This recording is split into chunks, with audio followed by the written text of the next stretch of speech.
padamnya listrik hari ini. Iya, di hari ke-9 ini kita belajar firman Tuhan. Firman Tuhan hari ini saya beri judul memperebutkan kendali lidah. Siapa yang mengendalikan lidah kita? Dan ada perebutan kekuasaan terhadap lidah kita. Nah, ini menarik. Semoga saudara mengikuti ini dengan baik.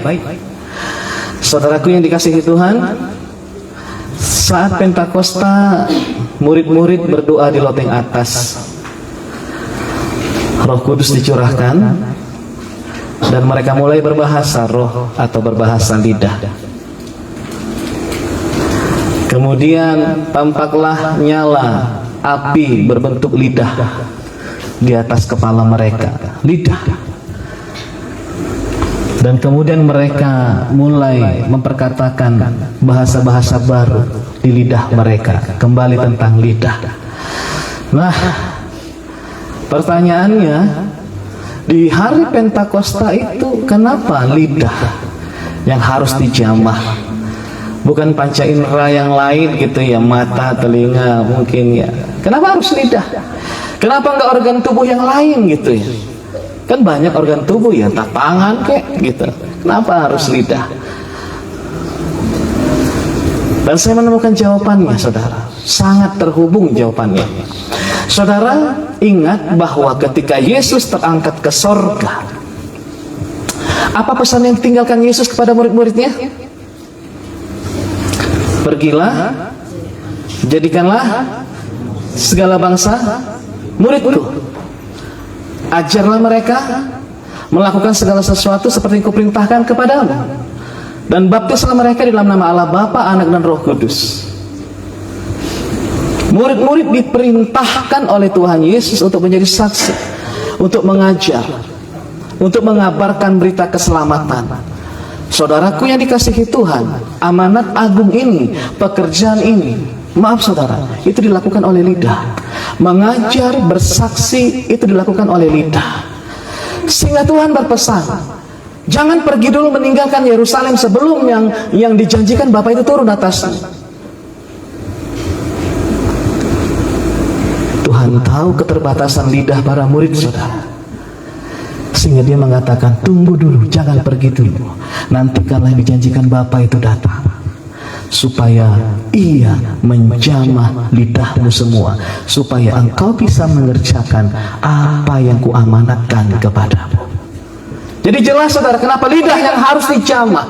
Karena lewat lidahlah kita berkata-kata, bersaksi dan mengajar firman Tuhan. Lidah kita penuh keterbatasan, apalagi lidah kita ini penuh dengan dosa. Lidah kita penuh dengan kekakuan. Jadi Tuhan harus mengurapi lidah itu supaya amanat agung bisa dikerjakan. Yang mengerti katakan amin. Itu jawabannya, kenapa harus lidah?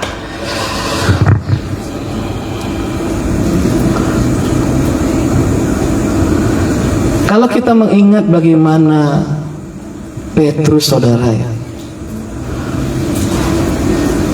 ketika mereka dipenuhi Roh Kudus di loteng atas itu, Petrus bukan hanya menjadi seorang yang pemberani, berani untuk memperkatakan firman Tuhan, tapi lewat perkataannya itu 3.000 orang memberi diri untuk dibaptis. Luar biasa. Jadi Roh Kudus memang diberikan dalam rangka misi penginjilan, saudara. Sekali lagi, Roh Kudus itu bukan diberikan supaya engkau bisa berbuat, supaya bisa mengusir setan-setan. Bukan itu tujuan utama. Roh Kudus diberikan kepadamu, kepadaku, supaya lewat lidah kita ini kita bersaksi, dan Roh Kuduslah yang memberanikan kita untuk bersaksi. Amin, saudara. Makanya kalau engkau hari ini sudah dipenuhi oleh Roh Kudus, tapi engkau tidak berani untuk bersaksi di tengah-tengah keluargamu, untuk apa Roh Kudus diberikan kepada kita? Harusnya keberadaan Roh Kudus dalam hidup kita itu membuat kita berani bersaksi. Dan percayalah, kalau saudara berani bersaksi, saya mau katakan, kesaksianmu itu pasti penuh dengan kuasa. pasti penuh dengan kuasa. Seperti Petrus, ketika dia bersaksi, dia berkhotbah, dia memperkatakan firman Tuhan, maka 3.000 hati terjamah. Perkataan Petrus mengubahkan pengertian mereka. Amin, saudara. Ya, coba salam sebelahnya, jangan takut bersaksi. Ida bilang, kesaksianmu itu berkuasa. Ida bilang, coba gitu, kesaksianmu itu berkuasa. Ida bilang, amin.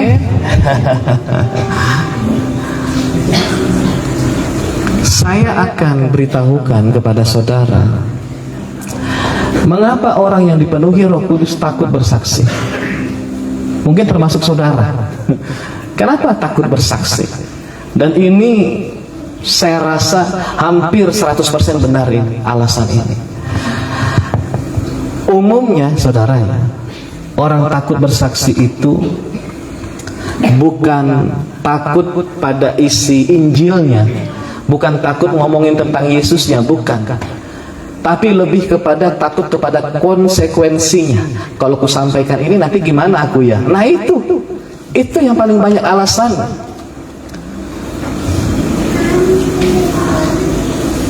Takut ditolak. Pernah saudara mengalami takut ditolak? Takut dihakimi, takut dianggap aneh, takut dianggap sok rohani, takut membuat orang lain merasa nggak nyaman. Iya kan? Kita seolah-olah merasa kalau aku omongin ini tentang Yesus, tentang keselamatan, tentang kebenaran, takut mereka nggak nyaman dengan saya. Takut terjadi konflik. Khawatir nanti jadi berdebat. Kita takut, jangan-jangan yang ku sampaikan ini ditentang, nanti kami jadi berdebat. Malas gitu. Takut hubungan pertemanan menjadi renggang. Takut hubungan keluarga menjadi renggang. Kok ada apa ya tadi? Ada kilat gitu ya. Bilang-bilang Bu kalau mau difoto biar gaya dulu saya gitu. Kan jadi hilang. Iya, sampai mana tadi Bu? Aduh. Iya. Takut, iya, hubungan pertemanan, hubungan keluarga menjadi renggang. Betul nggak saudara? Saudara pernah nggak mengalami itu? Iya, itu alasannya. Saudara takut merasa nggak cukup pengetahuan tentang Alkitab. Ya, merasa minder aja, nggak yakin bahwa saudara nanti ditanya ayatnya di mana, gitu ya. Wah, di mana lah tertulis? Engkau jadi apa? Bimbang untuk bersaksi. Takut salah kutip ayat Alkitab. Betul nggak yang mau ku bilang ini? Nah itu. Takut kata-katanya nggak pas. Iya kan? Ini semua alasan udah disurvei nih. Mungkin yang di dunia pekerjaan takut kehilangan pekerjaan karena kita mungkin digaji mereka. Nanti ku sampaikan ini dipecat pula ku. Nggak dikasih lagi ku kerjaan. Takut diolok-olok teman sekantor, takut dijauhi, ya, takut dianggap mengganggu, takut dianggap memaksa. Ya, kita kan takutnya, bukan kita memaksa, kita memberitakan saja. Takut orang mengira kesaksian kita itu seperti propaganda gitu ya, tekanan gitu, harus percaya, harus bertobat. No. Apalagi takut kita emosi, kita takut terhadap reaksi diri kita sendiri. Jangan-jangan kami nanti jadi berantem kalau nggak diterima, kalau disanggah, jadi emosi pula aku. Mending nggak usah aja lah. Gitu. Apalagi alasan yang lain, engkau gugup, gugup mau ngomong, aduh, bilang nggak ya? Lalu apa ya? Engkau merasa gemetar kalau ngomong sama orang gitu, gemetar. Takut kehabisan kata-kata. Nanti kalau aku mulai tiba-tiba kalau stop gimana ya? Engkau takut nggak layak berbicara di depan orang. Siapa aku? Merasa nggak layak kau bicara, apalagi di hadapanmu orang-orang yang lebih besar mungkin status sosialnya daripadamu.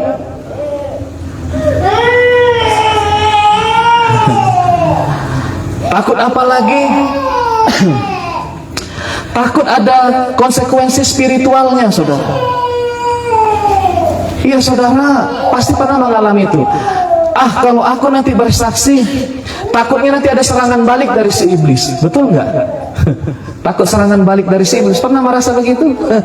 Jangan-jangan nanti keluargaku jadi diserang iblis. Ya udahlah, nggak jadilah aku bersaksi gitu. Takut mengalami serangan balik. Ya, takut mengalami intimidasi. Ya, apabila di sana ada penatua-penatua. Wah, kita udah mulai jiper ini sama mereka. Takut nanti mereka intimidasi saya. Takut disangka fanatik. Ini semua, saudara, alasan-alasan yang paling sering menjadi alasan kita untuk tidak bersaksi. Padahal Roh Kudus diberikan kepadamu jelas untuk misi penginjilan. Bukan supaya orang sakit sembuh, itu hanya peneguhan dari penginjilanmu. Tugas utama Roh Kudus memberikan kuasa, menjamah lidahmu supaya lidahmu tidak takut untuk berkata kebenaran, lidahmu tidak gentar memberitakan tentang Yesus dan keselamatan. Jadi jangan takut bersaksi. Setiap orang yang bersaksi, Yesus berjanji ia menyertaimu, saudara. Jadi sesederhana apapun perkataanmu, perkataan itu sangat berkuasa, saudara. Sangat berkuasa. Jangan lihat dirimu, tapi lihatlah siapa yang menyertaimu. Amin, Bapak Ibu. Jangan takutlah ditolak. Jangan takut ditertawakan. Jangan takut dicap bibelon. Untuk itulah Roh Kudus diberikan kepada kita. Kalau memang engkau masih takut akan hal itu, malam ini minta Roh Kudus jamah lidahku, supaya seperti Petrus berani bersaksi. 2 Timotius 4:2 berkata, beritakanlah firman, siap sedialah, baik atau tidak baik waktunya. Amin katanya tuh kan. Nyatakanlah apa yang salah, tegurlah dan nasihatilah dengan segala kesabaran dan pengajaran. Beritakan firman, baik atau tidak baik waktunya. Nyatakan apa yang salah, jangan takut. Tegurlah kalau salah, nasihatilah kalau salah. Nanti Pak kalau dia marah, nah ini yang membuat kita takut untuk bersaksi, saudara. Ya, baik atau tidak baik waktunya. Kalau ada dorongan Roh Kudus di hatimu, katakan, kau harus mengerjakannya, saudara. Halo, amin. Jangan takutlah tersalib, saudara. Kita memang harus sangkal diri pikul sana. Ya, jadi lidah-lidah api itu bertebaran di atas kepala para murid, dan kuasa Roh Kudus menjamah lidah mereka semua sehingga lidah mereka mulai berkata-kata dengan bahasa-bahasa baru. Pelajaran berikutnya adalah firman Tuhan mengatakan bahwa lidah adalah api. Katakan lidah adalah api. 2, 3. Iya. Lidah adalah api. Makanya apa yang terjadi? Nanggung ya. Nanggung ya. Makanya lidah-lidah api itu kan berbentuk lidah di atas kepala mereka. Lidah itu adalah api. Lidah digerakkan oleh api. Nah, ini perlu kita perkatakan. Lidah digerakkan oleh api. 2, 3. Iya. Lidah digerakkan oleh api. Lidah adalah api dan lidah itu digerakkan oleh api. Ada api yang menggerakkan lidah saudara di saat kau berkata-kata, tapi kau nggak lihat itu kan? Tapi jelas firman Tuhan berkata, lidahmu digerakkan oleh api. Pertanyaannya, ada 2 api. Api yang mana menggerakkan lidahmu, saudara? Di dalam Yakobus 3 ayat 6, boleh salah seorang mungkin membacakan? Ada saudara buka ini, mungkin Android sucimu. Yakobus 3 ayat 6. Boleh dibaca dengan suara yang keras.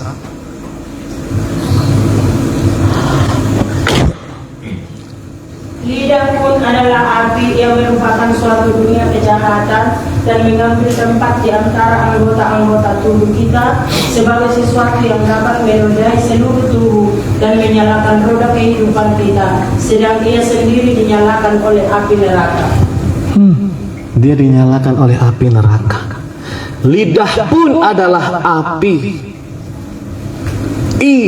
Lidah merupakan suatu dunia kejahatan dan mengambil tempat di antara anggota-anggota tubuh kita sebagai sesuatu yang dapat menodai seluruh tubuh dan menyalakan roda kehidupan kita, sedang ia sendiri, lidah itu sendiri, dinyalakan oleh api neraka. Mungkin saudara masih bingung, saya jelaskan kepada saudara.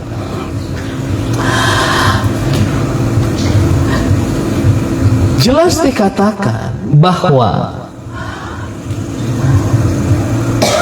mana tadi ya?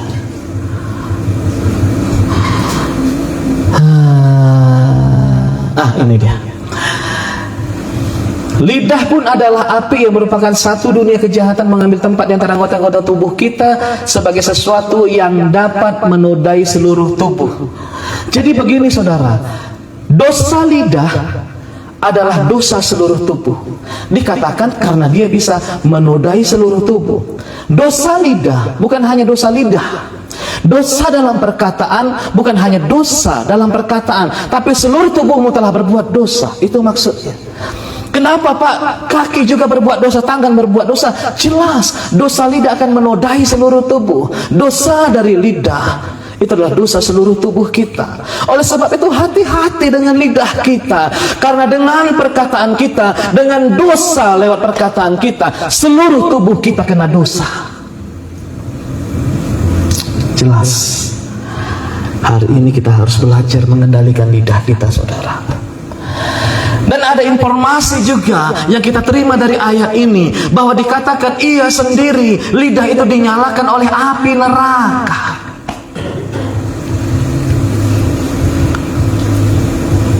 Kenapa dinyalakan oleh api neraka? Karena semua orang telah berbuat dosa. Jadi setiap perkataan manusia itu digerakkan oleh nyala api neraka. Bukan saya yang katakan saudara, firman Tuhan.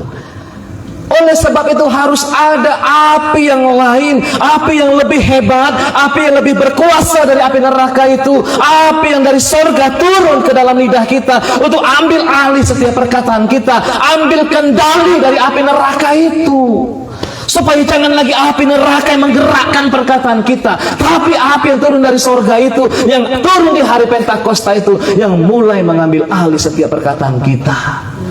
Sehingga begitu hebatlah kesaksian Petrus, begitu hebatlah kesaksian para murid-murid. Makanya Yesus berkata, jangan pergi dulu sampai api dari sorga itu turun mengambil alih lidah-lidahmu, supaya engkau berkuasa dalam berkatakan firman-Ku. Yang mengerti katakan amin. Ya saudara, lidah kita ini penuh dosa. Jadi ketika Roh Kudus diberikan kepada kita, ada perebutan kendali atas lidah kita, dan siapa yang memenangkannya? Saudara yang mengetahuinya.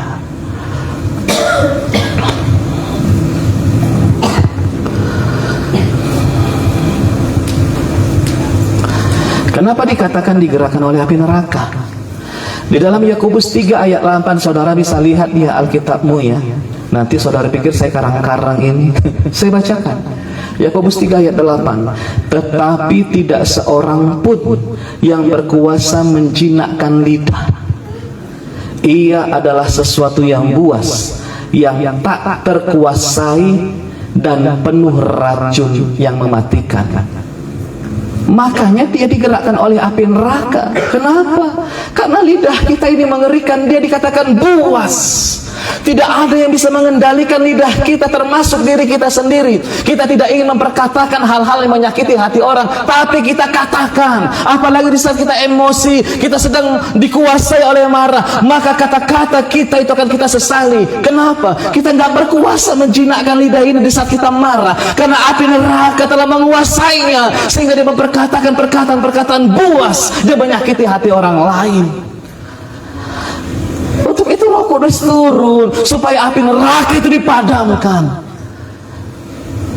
Api Roh Kuduslah yang menyala di lidah kita untuk menggerakkan lidah kita. Saudara, ini sebuah pewahyuan supaya saudara dimerdekakan dari kuasa perkataan yang bukan berasal daripada Tuhan. Amin. Kita yang sering memperkatakan hal-hal yang tidak baik, lidahmu sedang dikendalikan api neraka, saudara. Sok tahu Bapak ini, kan sudah saya katakan tadi, itu tertulis di dalam Alkitab, di dalam Yakobus 3 ayat 6. Ia sendiri dinyalakan oleh api neraka. Dia buas, tidak seorang pun yang berkuasa menjinakkan lidah. Tak terkuasai dia, penuh racun yang mematikan. Makanya betapa banyak orang yang bisa diracuni lewat perkataan kita. Orang bisa mau bunuh diri karena perkataan kita. Bahaya lidah itu, saudara. Penuh racun yang mematikan.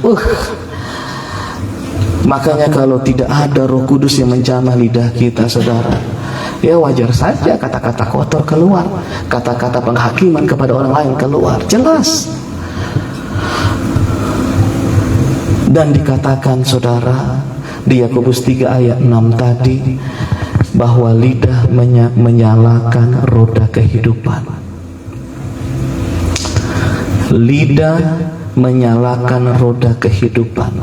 Saudara tahu roda ini kan berjalan, Bapak Ibu, ya. Artinya kemana perjalanan hidupmu, kemana arah perjalanan hidupmu, itu ditentukan oleh lidahmu sendiri. Dia menyalakan roda kehidupanmu. Roda kehidupanmu tergantung apa yang kau katakan, saudara. Jika yang saudara katakan adalah hal-hal yang negatif, maka roda kehidupanmu akan mengarah ke jalan yang negatif, atau ke jalan yang menuju api neraka. Sekali lagi, jika yang saudara katakan perkataan-perkataan yang negatif, maka roda kehidupanmu akan mengarah ke jalan yang negatif, yaitu ke jalan yang menuju api neraka. Sebaliknya, apabila yang saudara katakan adalah hal-hal yang baik, maka roda kehidupanmu akan mengarah ke jalan yang baik, menuju kehidupan yang baik, menuju kehidupan surgawi. Amin. Yang menentukan kau hari ini mengalami hal baik atau tidak, itu perkataanmu yang kemarin, saudara. Jangan cepat-cepat menyalahkan Tuhan, sedangkan roda kehidupanmu ditentukan oleh apa yang kau katakan. Sehingga benarlah dalam Amsal 18 ayat 21 berkata, hidup dan mati dikuasai oleh lidah.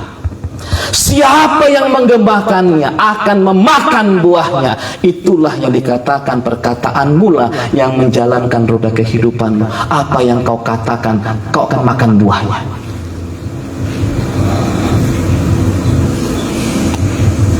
Untuk itu mari saudara, kita berdoa. Kita berdoa mulai malam ini. Seperti dalam Mazmur 141 ayat 3 berkata, awasilah mulutku ya Tuhan, berjagalah pada pintu bibirku. Itu doa Mazmur. Awasilah mulutku ya Tuhan, berjagalah pada pintu bibirku.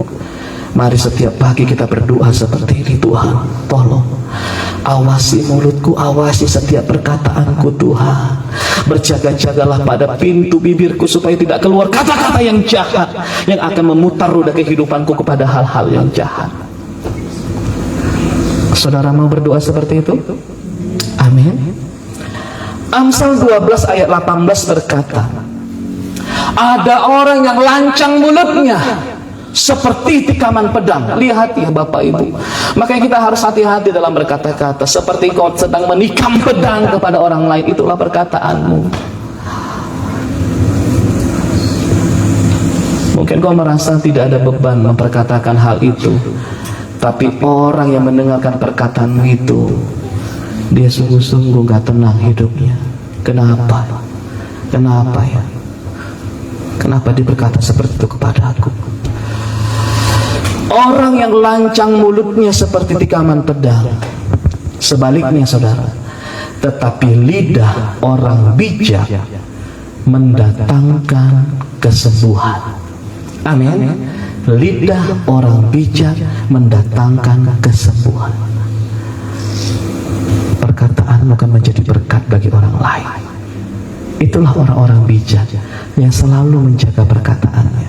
Amin. Hati-hati saudara ya. Hati-hati. Kenapa? Matius 12 ayat 36-37 berkata begini. Tetapi aku berkata kepadamu, setiap kata sia-sia, setiap kata yang sia-sia yang diucapkan orang harus dipertanggungjawabkannya pada hari penghakiman. Karena menurut ucapanmu engkau dibenarkan, dan menurut ucapanmu pula engkau akan dihukum. Jadi semoga saudara mengerti kenapa harus lidah sih. Kenapa enggak organ tubuh yang lain sih? Kenapa lidah? Lihat, kalau lidah kita tidak dijamah oleh api Roh Kudus, wah, perkataan kita ini berbahaya bagi orang lain. Mari kita berdoa saudara, supaya lidah kita ini mendatangkan kesembuhan bagi banyak orang. Amin. Supaya perkataan kita mendatangkan kesembuhan bagi banyak orang. Jadi hati-hatilah menggunakan mulut kita. Mulut yang sudah dijamah Roh Kudus, mulut yang sudah mengucapkan kata-kata atau bahasa roh. Seharusnya mulut itu dipakai untuk hal baik. Seharusnya mulut itu sudah dipakai untuk membangun orang lain. Itu yang benar. Coba renungkan saudara, dalam sebulan ini ya, gak usah kita berapa tahun saudara hidup di dunia ini, coba renungkan dalam bulan 5 ini, mulut kita ini sering kita pakai untuk apa saja saudara? Coba saudara renungkan, apakah engkau memperkatakan hal-hal yang baik atau hal-hal yang tidak baik dengan mulut? Coba kita sama-sama merenung. Sampai di rumah nanti saudara merenung, saudara berdoa ya, supaya nanti saudara engkau bertanggungjawabkan hal-hal yang baik di hadapan Tuhan. Amin. Bukan hal-hal yang tidak baik.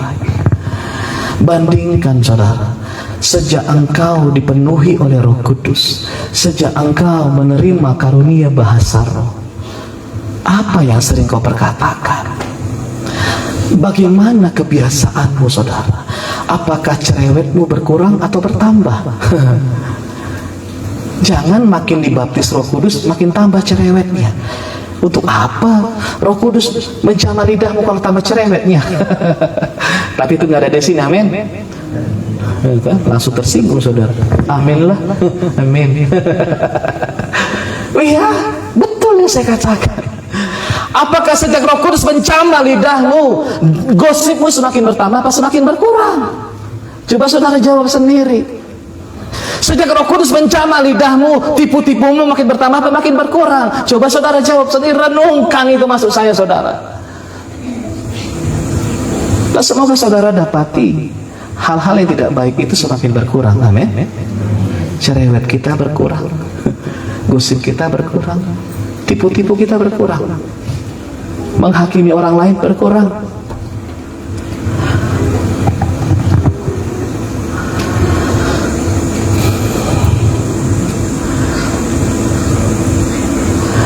Maka saya sering ya dulu mengatakan begini, ketika Roh Kudus menjamah lidah kita, dia akan buat orang seperti ini. Dia akan buat orang yang banyak bicara untuk bisa diam. Dan dia membuat orang yang suka diam atau seorang pendiam akan berani berbicara. Sekali lagi, ketika Roh Kudus menjamah lidah seseorang, maka ketika lidah orang ini sering sekali berkata-kata, Roh Kudus akan berusaha mengajarkan dia untuk mengekang lidahnya supaya dia lebih banyak mendengar. Tetapi orang yang banyak diam, yang takut bicara, yang tidak berani untuk berbicara, Roh Kudus akan jamah lidahnya supaya dia berani memperkatakan sesuatu. Amin.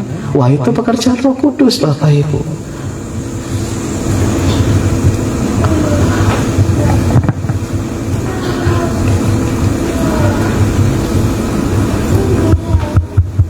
Jadi sejak kita dikarunia bahasa roh,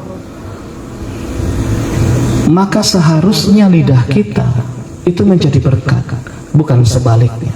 Sekali lagi, sejak engkau dikaruniai bahasa roh oleh Tuhan, maka sejak itu seharusnya lidahmu, saudara, itu menjadi berkat, bukan sebaliknya.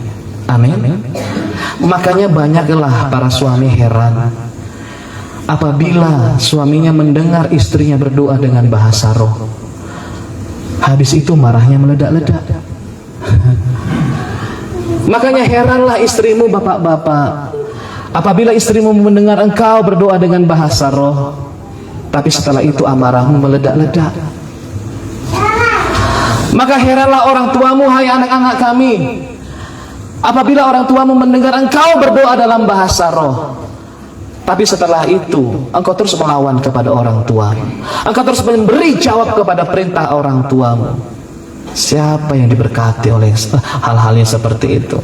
Harusnya lidah kita ini semakin menjadi berkat, semakin menjadi berkat. Amin. Seharusnya lidah kita ini semakin membangun dan semakin membangun. Itulah lidahnya sudah dikuasai api dari sorga, bukan lagi dinyalakan oleh api dari neraka.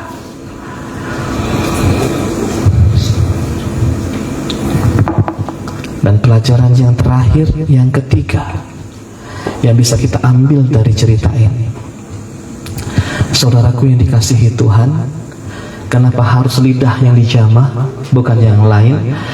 Karena lidah adalah organ tubuh yang paling menggambarkan isi hati manusia. Sekali lagi, karena lidah adalah organ tubuh yang paling menggambarkan isi hati manusia. Kenapa begitu? Karena Matius 12 ayat 34 berkata, Yesus berkata, karena yang diucapkan mulut meluap dari hati. Karena yang diucapkan mulut meluap dari hati, sehingga perkataanmu adalah gambaran isi hatimu, Bapak Ibu.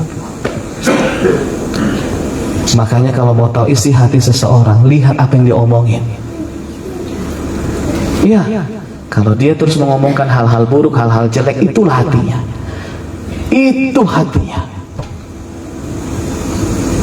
Tapi kalau saudara merasa hari ini tertegur, mungkin itu aku, masih ada waktu kita berubah. Untuk itulah firman Tuhan disampaikan, supaya kita semua berubah. Saya berkata seperti ini bukan karena perkataan saya sudah sempurna, enggak juga, perkataan saya banyak salah juga, tapi saya mau belajar. Kapan saudara lihat saya banyak bicara? Gak ada, saudara. Paling di saat ada pertanyaan, saya mulai diskusi. Karena firman Tuhan berkata, di dalam banyak bicara terdapat banyak kesalahan. Jadilah orang yang bijaksana.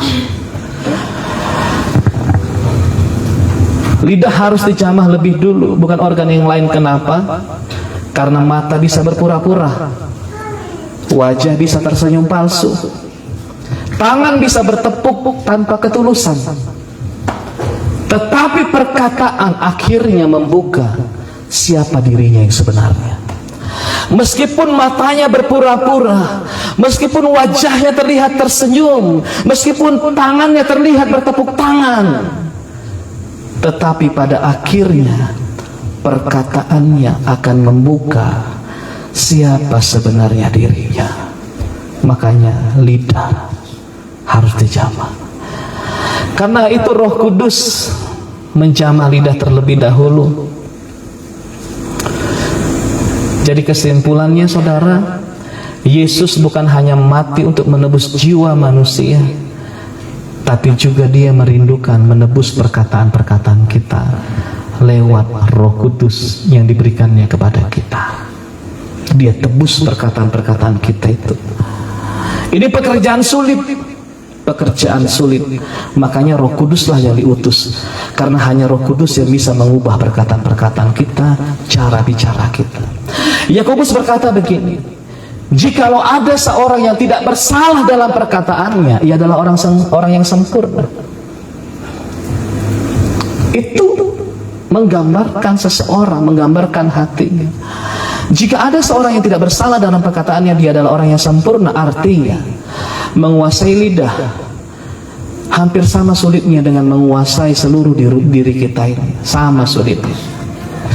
Jadi saudara, malam ini saya beritahukan kepada kita semua bahwa Roh Kudus ingin mengambil alih lidah kita.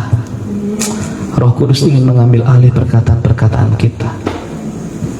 Karena Roh Kudus berkata begini, jika lidahmu sudah kukuasai, hidupmu pun bisa kukuasai. Jika lidahmu sudah aku kuasai, hatimu pun dapat aku kuasai. Amin. Itu kenapa fokusnya kepada lidah. Jika lidahmu aku kuasai, hidupmu pun bisa aku kuasai. Jika lidahmu aku kuasai, hatimu pun bisa aku kuasai. Karena ketika Roh Kudus menguasai lidah seseorang, biasanya hidupnya tidak lama lagi akan ikut berubah seluruhnya. Semoga firman Tuhan ini menjadi pengingat bagi kita betapa pentingnya kita berkata-kata dengan baik. Biarlah Roh Kudus menjamah lidah kita, menguasai lidah kita, sehingga kita memperkatakan hal-hal yang baik dan membangun. Tuhan Yesus memberkati kita semua. Ya, mari kita bangkit berdiri, saudara, kita berdoa. Anak-anak, siap-siap kita berdoa. Ya.